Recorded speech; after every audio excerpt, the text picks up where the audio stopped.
स्वागत है दोस्तों आप लोगों का सोलो लेवलिंग के एपिसोड नंबर 15 में। तो जैसा कि हम लोगों ने लास्ट वाले एपिसोड में देख लिया था, डंजन के अंदर जिन्वू से आइस स्लेयर की पूरी टीम लड़ने के लिए आती है, लेकिन जिन्वू सभी आइस स्लेयर को मार देता है अपने शैडो सोल्जर का इस्तेमाल करके। तो जिन्वू के ऊपर ए रैंक का हंटर किम और आइस स्लेयर का जो बॉस होता है वो दोनों उसके ऊपर अटैक करते हैं, लेकिन जिन्वू अपने शैडो सोल्जर इग्रीस को वहाँ पर समन कर लेता है और ए रैंक के हंटर किम को खत्म कर देता है। वहीं पर हमारा लास्ट वाला एपिसोड खत्म हो गया था। तो इस एपिसोड की शुरुआत में जिन्वू का शैडो सोल्जर इग्रीस और आइस स्लेयर का बॉस इन दोनों के बीच फाइट होती है। इसी बीच जो जिन्वू होता है वो ए रैंक के हंटर किम के पास जाता है और उसको अराइज बोलता है, जिसकी वजह से अब वो भी जिन्वू का एक शैडो सोल्जर बन चुका है। जिन्वू का सिस्टम उसको उसका नाम रखने के लिए कहता है। जिन्वू थोड़ा सोचता है और कहता है कि किम चुल, तुम एक टैंक थे तो इसलिए तुम्हारा नाम आयरन होगा। तो जिन्वू ने अपने इस शैडो सोल्जर का नाम आयरन रखा हुआ है। आइस स्लेयर का बॉस इग्रीस के ऊपर भारी पड़ रहा होता है और उसको काफी ज्यादा डैमेज कर चुका होता है। वो जिन्वू से कहता है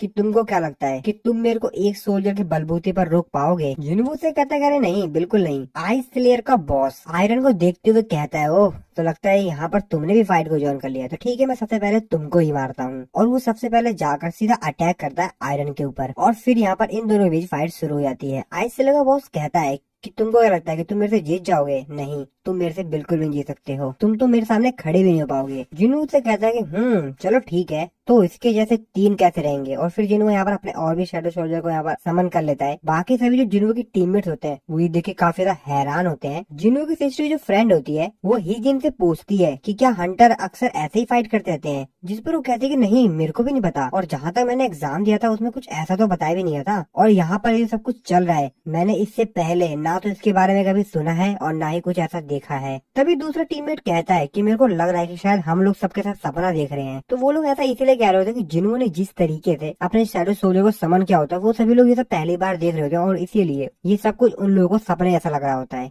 इस तरफ यहाँ पर जिन्वू की जो फाइट होती है उसी बीच में जिन्वू यहाँ पर जाता है और जो आइस स्लेयर का बॉस होता है उसके ऊपर अपने डैगर से अटैक करता है। जिन्वू का सिस्टम उसको बताता है कि पैराडाइज है इफेक्ट जो है वो एक्टिवेट हो गया है, लेकिन आइस स्लेयर का जो बॉस होता है उसका जो रेजिस्टेंस होता है वो काफी ज्यादा हाई होता है, जिसकी वजह से जिन्वू का जो इफेक्ट होता है वो कैंसिल हो जाता है। आइस स्लेयर का बॉस कहता है कि तुमको क्या लगता है तुम मेरे को रोक पाओगे? तुम सबके सब कबाड़ा हो और अब मैं तुमको बताऊंगा कि मैं क्या कर सकता हूँ। जिन्वू से कहता है कि मेरे को नहीं लगता कि कंप्लेन करने का ये सही टाइम है, तो फाइट पर ध्यान दो, अपने आसपास देखो। तो जिन्वू के जो शैडो सोल्जर होते हैं उन्होंने काफी सारे आइस स्लेयर्स को मार दिया होता है। आइस स्लेयर का बॉस जिन्वू ऊपर गुस्सा करते हुए कहता है कि अगर मैं तुम्हारे ऊपर अटैक करूं तो तुम्हारे ये जो नमूने हैं ये यहाँ से डिसअपियर हो जाएंगे। तभी जिन्वू अपना डैगर निकालता है। जिन्वू अपना डैगर काफी ज्यादा दूर फेंकता है, जिसको देखकर आइस स्लेयर का बॉस कहता है कि क्या तुम बेवकूफ हो, तुमने अपना वीपन इतनी ज्यादा दूर भी फेंक दिया है। और तभी जिन्वू यहाँ पर अपने कमांडर टच का इस्तेमाल करता है, जिसकी वजह से जिन्वू किसी भी फिजिकल ऑब्जेक्ट को बिना उसको छुए ही कंट्रोल कर सकता है।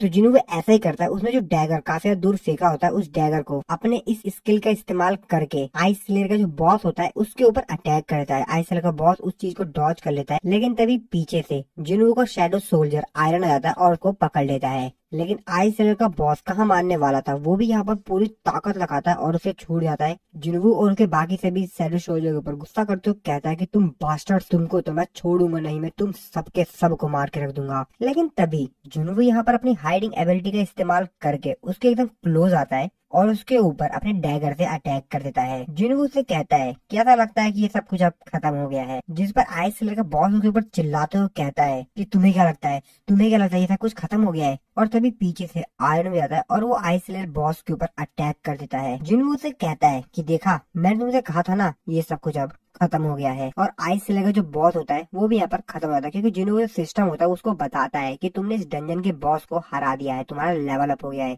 जिन्वू सुनने के बाद थोड़ी सी राहत फील करता है। जिन्वू के जो बाकी टीममेट्स होते हैं वो ये सब कुछ देख के तो काफी ज्यादा हैरान हो जाते हैं। और यहाँ पर जो आयरन होता है वो यहाँ पर लगातार आइस स्लेयर के बॉस उसकी बॉडी के ऊपर भी काफी सारा अटैक कर रहा होता है उससे खत्म हो जाने के बाद भी। जिन्वू कहता है भाई शांत हो जा, शांत हो जा, बहुत हो गया बहुत हो गया। जिन्वू अपने मन में सोचते हुए कहता है कि हाँ कुछ भी कहो पर ये अभी भी बेवकूफ है। जिन्हों अपने टीममेट्स के पास आता है और उन लोगों को बोलता है चलो वापस चलते हैं। जिन्हों के टीममेट्स काफी ज्यादा हैरान होते बोलते हैं क्या वापस चलते हैं, मतलब क्या हम लोग वापस चलने वाले हैं। जिन्हों उनसे कहता है वो देखो सामने गेट ओपन हो गया, मतलब हम लोग वापस जा सकते हैं। जिन्हों के सभी टीममेट्स काफी ज्यादा खुश होते हैं। उनको तो विश्वास ही नहीं हो रहा था कि किस तरीके से उन लोगों को लगा था वो मरने वाले यहाँ पर, लेकिन अब वो लोग वापस जा सकते हैं। जिन्हों आइसलेयर बॉस को देखते हुए कहता है कि क्या अब मेरे को इसके साथ क्या करना चाहिए। डंजन के बाहर मिस्टर बेक और उनके बाकी सभी एम्प्लॉई अभी भी उन लोगों का बाहर आने का इंतजार कर रहे होते हैं। व्हाइट टाइगर का चीफ मिस्टर बेक से कहता है कि सुबह के 3 बज गए हैं, तो इसका मतलब ये है कि गेट के अंदर 1 हफ्ता बीत चुका है। वो मिस्टर बेक से कहते हैं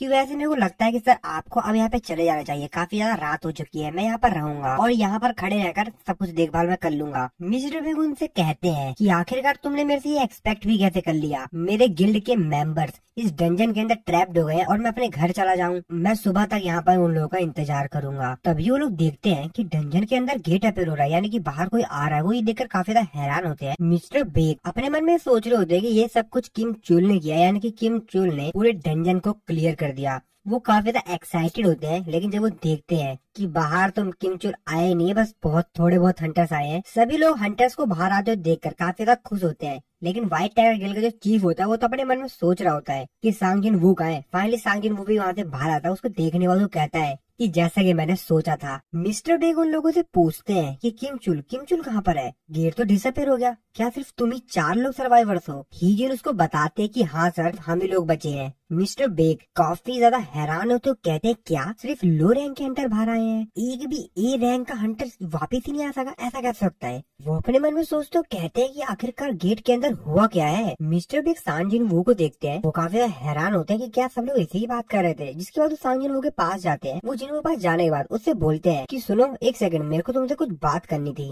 तभी जिनवू अपने कंधे पर से उनका हाथ हटाते हुए कहता है कि मैं काफी ज्यादा थक गया हूँ, अगर आपको कुछ जानना और कुछ पूछना वगैरह है तो आप अदर जो गिल्ड के मेंबर्स हैं उनसे बात कर सकते हैं। मिस्टर बेग काफी ज्यादा हैरान होते हैं कि उनका हाथ ही हटा दिया बंदे ने। मिस्टर बेग फिर से उसके कंधे पर हाथ रखते हैं और उसको रोकते हुए कहते हैं कि ये कोई रिक्वेस्ट नहीं थी, मेरा नाम बिग योनहो है और मैं व्हाइट टाइगर गिल्ड का मास्टर हूँ और ये मेरा ऑर्डर है। मिस्टर बेग जिन्हों से कहते हैं अभी हमने अपने गिल्ड के 9 मेंबर को खो दिया है, तो मेरे को लगता है कि मेरे पास इतना अधिकार तो है ही एक गिल्ड मास्टर के तौर पर कि मैं तुमसे कुछ क्वेश्चंस तो पूछ ही सकता हूँ। जिन्हों कहता है हाँ तो मैं कम से कम तुम्हारे 3 हंटर्स को तो रेस्क्यू करके वापस ले आया, तो एक गिल्ड मास्टर के तौर पर तुमको नहीं लगता कि तुमको मेरा थैंक्स करना चाहिए। जिन्हू और मिस्टर बेग दोनों एक दूसरे काफी गुस्से की नजर से देख रहे होते हैं। तभी मिस्टर बेग जिन्हू से कहते हैं मेरे को ऐसा लगता है कि मेरी फ्रस्ट्रेशन मैंने तुम्हारे ऊपर निकाल दी, तुम सही हो। और उससे यहाँ पर जो उन्होंने कहा उस चीज के लिए माफी मांगते हैं और फिर जिन्हू वहाँ से चला जाता है। मिस्टर बेग हीजिन के पास आते हैं और उससे पूछते हैं कि अब इसके साथ क्या दिक्कत है, अब इसका मूड ऐसा खराब क्यों है। तो जिन्हू के बारे में पूछ रहे होते हैं। हीजिन उसे कहती है कि मेरे को भी नहीं पता, पर जो भी मैंने सब कुछ अंदर देखा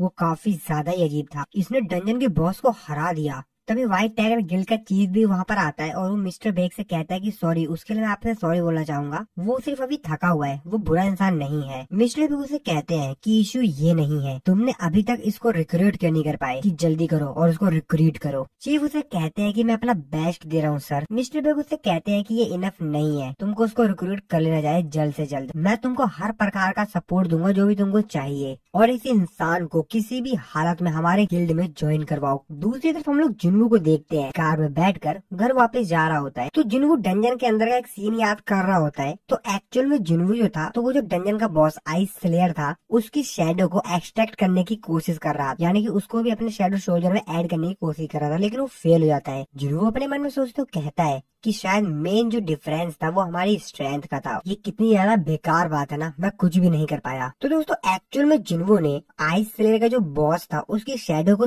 3 बार एक्सट्रैक्ट करने की कोशिश की थी, लेकिन जिन्हू तीनों बार फेल हो गया था। और अब इसका मतलब ये है कि अगर जिन्हू किसी की शैडो को 3 बार एक्सट्रैक्ट नहीं कर पाता है, तो यानी कि जिन्हू अपने उस ओपोनेंट को अपनी शैडो सोल्जर आर्मी में ऐड नहीं कर पाएगा। तभी जिन्हू वहाँ पर एक डैगर निकालता है। तो असल में जो डैगर होता है वो इसी आइस स्लेयर बॉस का होता है। जिन्हू कहता है कि चलो कम से कम मैं ये वीपन तो ले पाया, तो जिनवू सबसे पहले अपनी सिस्टर की जो फ्रेंड होती है जिसको डंजन में ले गया था उसको यहाँ पर उसके घर पे ड्रॉप कर देता है और फिर जिनवू अपने घर वापस चला जाता है। अगले दिन जिनवू फिर से यूजिन के साथ रेड मिशन को कंप्लीट करने के लिए जाता है। जिनवू यूजिन से कहता है कि किसी को पिकअप करना है, तो फिर यूजिन उस तरफ निकल पड़ता है जहाँ पर जिनवू ने उसको बताया होता है किसी को पिकअप करने के लिए। तो जिनवू असल में अपनी सिस्टर की जो फ्रेंड होती है सॉन्ग यी उसको फोन करके बोलता है कि तुम अपने घर के बाहर आ जाओ, मैं तुमको लेने के लिए आ रहा हूँ, तो आज मैं तुमको फिर से गेट के अंदर ले चलूंगा। यूजिन ये बात सुनने के बाद कहता है क्या सॉन्ग ये क्या ये वही कर ले? जिनवू उसको कहता है कि हाँ ये वही है। यूजिन अपने मन में सोचते हुए कहता है कि इसके पास उसका नंबर ही नहीं, ये उससे अच्छे से भी बात कर रहा था, कहीं ये दोनों रिलेशनशिप में तो नहीं है। यूजिन गाड़ी को लेकर उस जगह पे पहुंच जाता है। वो जिनवू से कहता है कि हम लोग पहुंच गए हैं, जिसके बाद वो जिनवू से पूछता है तो क्या मेरे को सांगी को अब से मिस सांगी कहना चाहिए? जिनवू से कहते क्या भाई क्या बकवास कर रहा है, वो मेरी छोटी बहन की सिर्फ एक दोस्त है, तो भाई कहाँ ले जा रहा है कहानी को? तो जिनवू और सांगी ये दोनों आपस में जो कल रात की बात हुई जहाँ पर डंजन के अंदर चले गए थे वहाँ की बातें कर रहे होते, जिसको सुनने के बाद यूजिन तो काफी ज्यादा हैरान होता है, कहता है क्या बातें कर रहे हैं लोग, मतलब क्या क्या क्या बातें हो रही है यहाँ पर। अब उसको तो जिनवू ने कुछ बताया नहीं होता, इस वजह से तो कुछ भी पता नहीं होता है। और फिर इसी तरीके से ये लोग बातें करते हुए उस जगह पे पहुंच जाते हैं जहाँ पर इनको अगले रेड के लिए जाना है। डंजन के अंदर का सीन देखते हैं जहाँ पर जिनवू अपने शैडो सोल्जर्स को यहाँ पे समन कर लेता है और वहाँ पर जितने भी मॉन्स्टर्स होते हैं उन सभी को उसके शैडो सोल्जर्स खत्म कर रहे होते हैं। और ये सब कुछ देख के यूजिन की तो आंखें पूरी खुली की खुली रहती हैं, वो कांप रहा होता है। वो कहता है कि ये सब क्या है? वो जिनवू से पूछता है कि आखिरकार ये लोग कौन है। जिनवू यूजिन की तरफ देखते हुए कहता है, वो यूजिन को बताता है कि ये मेरी एक स्किल है। यूजिन ये बात सुनने के बाद काफी हैरान होता है, कहता है क्या क्या तुम्हारे पास एक ऐसी स्किल है जिसकी मदद से तुम शैडोज को समन कर सकते हो? जिनवू से कहता है कि हाँ मतलब बहुत लंबी स्टोरी है, तो मैं कभी बाद में सुनाऊंगा। जिनवू उसको बताता है कि ये जो शैडो सोल्जर्स है काफी ज्यादा ताकतवर है और ये मेरे लिए लोगों को हंट करते हैं, और भी मेरे को जो भी काम इन लोगों से करवाना होता है वो सभी काम मेरे लिए कर देते हैं। और यहाँ पे जितने भी मॉन्स्टर्स को मारने के बाद क्रिस्टल मिल रहे होते हैं वो सभी के सभी भी यहाँ पर जो शैडो सोल्जर्स होते हैं वो पिकअप कर लेते हैं। ये सब कुछ देखकर यूजिन जिनवू से कहता है कि सर कम से कम मेरे को यहाँ पर इसेंशियल स्टोन तो उठाने दीजिए। जिनवू से कहता है क्यों? जिस पर वो उसको बताता है कि मैं काफी ज्यादा अपसेट हूँ क्योंकि मेरे से मेरी जॉब भी छीन ली गई है। जिनवू अपने मन में सोचते कहता है कि यार ये बंदा काफी ज्यादा अजीब है, और जिनवू इस चीज के बारे में भी सोच रहा होता है। आज यूजिन के साथ उसकी लास्ट रेड है क्योंकि उसने 19 रेड्स को कंप्लीट कर दिया है। इसके बाद अगले सीन में हम लोग ईस्ट कोस्ट यूएसए में देखते हैं एक ए रैंक के डंजन के अंदर, जहाँ पर एक ए रैंक का हंटर जिसका नाम जेम्स होता है वो सामने अपने साथियों को वो उन लोगों की तरफ देखते हैं और अपने मन में सोचते तो कहता है हमारा स्ट्राइक स्क्वाड पूरी तरीके से खत्म हो गया, ये तो नामुमकिन है। क्या ये कोई ह्यूमनॉइड बीस्ट है? ह्यूमनॉइड बीस्ट होता है वो उस बंदे के पास आता है, उसको देख कर वो ना काफी ज्यादा डर जाता है, उससे कहता है दूर दूर दूर भागो मेरे से। वो उस बंदा उसको कहता है कि तुमको डरने की जरूरत नहीं है, तुम्हारे फ्रेंड्स मरे नहीं है, मैंने इन लोगों को बस कुछ समय के लिए नॉक कर दिया है। वो बंदा उसको बताता है कि मैं एक इंसान हूँ, मैं कोई मैजिक बीस्ट नहीं हूँ, तुम्हारे लोगों ने मेरे ऊपर अटैक किया इसलिए मेरे को इन लोगों पर अटैक करना पड़ा। अब मेरे को समझ नहीं आ रहा कि मैं तुमको इस चीज किस तरीके से एक्सप्लेन करूँ, मैं तुमको किस तरीके से समझाऊं। मैं एक कोरियन हूँ, बस मेरे को घर जाना है, मैं घर जाना चाहता हूँ। इसके बाद हम लोग को अगले सीन में जिनवू और यूजिन को दिखाया जाता है। यूजिन जिनवू को यहाँ पर पार्टी दे रहा होता है क्योंकि उसके जो 19 रेड्स थे वो पूरी तरीके से कंप्लीट हो गए होते हैं। जिनवू उससे बोलता है जैसे कि मैं तुमसे प्रॉमिस किया था, मैं तुम्हारे 19 रेड्स को कंप्लीट करवा दिया है, कि वैसे आगे का तुम्हारा क्या प्लान है। यूजिन उसको बताता है कि अभी तो मेरे को सिंपली यहाँ पर एक रिटन एग्जाम देना है, जिसके बाद मेरा जो गिल्ड मास्टर का लाइसेंस है वो मेरे को मिल जाएगा, जिसके बाद मेरे को अपने फादर से भी डील करना है, उनसे भी कुछ बातचीत वगैरह करनी है। जिनवू अपने मन में सोचते हो कहता है वैसे मेरा 30 बिलियन वॉन की जो बिल्डिंग थी वो तो मेरी हो गई है, मैं तो इसको सिर्फ एक बोनस के तौर पे ले रहा हूँ, लेकिन मेरा जो रियल गोल था वो था लेवल अप करना। और जैसा कि मैंने अपना जो गोल है उसको पूरी तरीके से कंप्लीट कर लिया है, तो मेरे को नहीं लगता कि अब मेरे को यहाँ पर किसी भी प्रकार का और भी डील आगे बढ़ानी चाहिए। यूजिन जिनवू से पूछता है कि सर आपका फ्यूचर प्लान क्या है। जिनवू अपने पास में से कैसल डोर के की निकालते हुए कहता है मेरे को कहीं और जाना है। यूजिन उससे कहता है कि सर अगर आपको मेरी कोई भी जरूरत है तो आप मेरे को बता देना। जिसके बाद यूजिन जिनवू को बताता है कि मेरा ओल्डर ब्रदर और मैं लगभग 10 साल से अलग हैं। वो मेरे को ज्यादा पसंद नहीं करता है, इस वजह से हमने एक साथ काफी समय नहीं बिताया। और अगर उसकी तुलना की जाए तो आपने मेरी जिंदगी बचाई और आपने मेरे गोल्स को अचीव करने के लिए मेरी काफी ज्यादा हेल्प भी की। आप मेरे ब्रदर से बढ़कर हो और आप ही थे जिसने मेरे को ग्रो करने में मदद की। जिन्हों उसकी बात सुनते हो काफी ज्यादा हैरान होता है। वो कहता है अच्छा, अगर तुम मेरे को अपना ओल्डर ब्रदर मानते हो तो मैं भी तुमको अपने यंगर ब्रदर की तरह मानता हूँ। जिसकी बात सुन के यूजिन की आंखों में आंसू आते हैं और कहता है यस यस सर। तभी जिन्हों सामने टीवी पर देखता है जहाँ पर न्यूज चल रही होती है और न्यूज में मिस्टर बेक जो है वो सारी न्यूज मीडिया को इंटरव्यू दे रहे होते हैं अपना, और वो उन लोगों को बता रहे होते हैं हाँ ये बात सही है, सभी हाई रैंक के हंटर्स मारे गए और जितने भी लो रैंक के हंटर्स थे वो वहाँ से जिंदा वापस आ गए। और वहाँ पे जो सर्वाइवर्स थे उन लोगों ने बताया कि किसी ने उनकी वहाँ पर मदद की। साथ ही में एसोसिएशन ने जो इन्वेस्टिगेशन थी उसको यहाँ पर पूरी तरह से फिनिश कर दिया है। और हाँ, ये सिर्फ एक एक्सीडेंट था जहाँ पर जो न्यूज रिपोर्टर्स होते हैं वो उनसे पूछ रहे होते हैं कि आखिरकार आप हमको सर्वाइवर से इंटरव्यू करने के लिए क्यों मना कर रहे हैं। जिनको ये न्यूज देखते हुए कहता है लगता है कि मेरे बारे में बात कर रहे हैं। सिर्फ हम लोग मिस्टर बेक को देखते हैं जो कि अब इंटरव्यू देकर काफी ज्यादा थक गए होते हैं। वो कहते हैं कि ये रिपोर्टर्स, इन लोगों को पता है कि किस तरीके से स्टोरी बनानी है। तभी मिस्टर बेक के टेलीफोन पे ब्यूंग गू का फोन आता है। ब्यूंग गू मिस्टर बेक से पूछते हैं कि तुम्हारा सेल फोन बंद क्यों था। वो उनको बताते हैं कि वो रिपोर्टर्स मेरे को परेशान कर रहे थे। जिस पर वो कहते हैं अच्छा वो न्यूज, हाँ वो मैंने न्यूज देखी, मैं भी जापान में हूँ। मिस्टर बेक कहते हैं क्या जापान, आप भी जापान में हो। जिस पर उसको कहते हैं कि वैसे हाँ कुछ भी कहो, तुम कैमरे में काफी ज्यादा बेहतरीन लग रहे थे। मिस्टर बेक उनको कहते हैं अब शुरू मत हो जाना, मैं इस समय मजाक के मूड में नहीं हूँ। जिस पर उसको कहते हैं तुमको चिंता करने की जरूरत नहीं है, सब चीजें जल्दी ठीक हो जाएंगी। असल में मैं तुमको एक बहुत बड़ी न्यूज देने वाला हूँ। मिस्टर बेक कहते हैं क्या, जहाँ तक मेरे को लगा आपने अभी कहा था कि आप जापान में हो। जिस पर उसको बताता है कि हाँ कुछ हफ्ते पहले जापान में से किसी ने सीक्रेटली हंटर एसोसिएशन से कांटेक्ट किया था और इसीलिए मैं यहाँ पर चेक करने के लिए आया था। और मेरे को ऐसा लग रहा है कि यहाँ पे जो सिचुएशन है वो बहुत ही ज्यादा खराब है जितना कि हमने एक्सपेक्ट किया था, और बहुत ही जल्द ये जो न्यूज है वो कोरिया में भी आ जाएगी। मिस्टर बेक कहते हैं क्या, किसी ने जापान में से कोरिया के हंटर एसोसिएशन से कांटेक्ट किया, पर किस लिए, क्या रीजन था। जिस पर वो उसको बताता है वो उस इंसान से बात करना चाहता जिसने जेजू आइलैंड के रेड में पार्टिसिपेट किया था। जिसकी बात सुनने के बाद मिस्टर बेक काफी हैरान होते हैं। वो उनसे कहते हैं कि मेरे को अच्छी तरीके से डिटेल में एक्सप्लेन करो। इस पर वो उसको एक्सप्लेन करते हैं और बताते हैं कि जैसा तुमको पता है कि 4 साल पहले एस रैंक का गेट ओपन हुआ था जेजू आइलैंड पर जब हमारा तीनों सर्च एंड डिस्ट्रॉय मिशन पूरी तरह से फेल हो गया था, और 4 साल बाद अभी भी वो जगह जहाँ पर अभी भी आंट्स मॉन्स्टर्स हैं, और ऐसा लग रहा है कि उस आइलैंड पे और भी ज्यादा कुछ गड़बड़ हुआ है। जिस पे कहते हैं क्या कुछ गड़बड़ हुआ है, पर अब हमारा कंसर्न नहीं है, तुम छोड़ दो उसको, उस चीज के बारे में नहीं सोच रहे हो। जिस पर वो बताते हैं कि असल में वो जो आंट्स है वो इतनी ज्यादा कैपेबल हो गई है कि अब वो दूसरी कंट्रीज में भी मिग्रेशन कर रही हैं, दूसरी कंट्रीज में भी जा रही हैं, और उनमें से काफी सारे जो फ्लाइंग आंट्स हैं वो दूसरी जगह पे चली जा रही हैं। और उन्हीं में से एक आंट जिसके पास विंग्स थी वो जापान में पाई गई, और वो लोग इवॉल्व हो रहे हैं काफी ज्यादा तेजी से। अगले सीन में हम लोग जिन्हों को देखते हैं जो कि अपनी सिस्टर से कह रहा होता है कि मेरे को सडनली एक ट्रिप पे जाना पड़ रहा है, तो इसमें मेरे को कुछ हफ्ते लग जाएंगे। जिन्हों की सिस्टर उससे बोलती है कि डियर ब्रदर वैसे आपको गर्लफ्रेंड कब मिल गई। जिन्हों उससे कहता है कि मैं फ्रेंड के साथ जा रहा हूँ। जिन्हों यहाँ पर परेशान हो गया होता है, अपने मन में सोचते हो कहता है कि आखिरकार सब के सब लोग ये सेम चीज की सोच रहे हैं। अगले दिन हम लोग जिन्हों को देखते हैं जो कि असल में एक डंजन में आया हुआ होता है अपने आप को लेवल अप करने के लिए। जिन्हों सामने डंजन को देखते हुए कहता है कि जब मैंने सरबरस को डिफीट किया था, उसको हराया था, तब मेरा लेवल लगभग 20 था और अब तो मेरा लेवल काफी ज्यादा बढ़ चुका है। कैसल की निकालता है जिसकी मदद से जिन्हो उस कैसल के अंदर चला जाता है। जिन्हो एक जगह पे पहुंचता है जिस जगह को देखने पर जिन्हो कहते हैं क्या मैं कहाँ पर हूँ। जिन्हो को यहाँ पर काफी समय हो गया होता है बट यहाँ पे उसको कोई भी मॉन्स्टर नहीं दिखाई दे रहा होता है। तो जिन्हो को यहाँ पर जो क्वेस्ट मिला होता है उसके अंदर जिन्हो को यहाँ पर डेमोन्स के जो सोल है उसको यहाँ पर कलेक्ट करना है। तो जिन्हो को यहाँ पर डेमोन्स को हराना है और उनके जो सोल है उनको कलेक्ट करना है, और टोटल जिन्हों को यहाँ पर 10,000 डेमन सोल्स को कलेक्ट करना है। जिसके बाद जिन्हों को यहाँ पर काफी सारे रिवॉर्ड्स भी मिलेंगे। जिनको रिवॉर्ड्स को देखते हुए कहते हैं वैसे रिवॉर्ड्स काफी ज्यादा मस्त लग रहे हैं। जिन्हों इस रिवॉर्ड को लेकर इसलिए भी खुश होता है क्योंकि जिन्हों की जो शॉप होता है उसमें काफी सारे ऐसे आइटम्स हैं जिनकी जो कीमत है वो 10 बिलियन गोल्ड है, और अगर जिन्हों इस क्वेस्ट को कम्प्लीट कर लेता है तो वो उनमें से किसी भी एक को बड़े ही आसानी से ले सकता है। पर जिन्हों कहता है कि मेरे को ये चीज भी नहीं भूलना चाहिए कि अगर इसके रिवॉर्ड इतने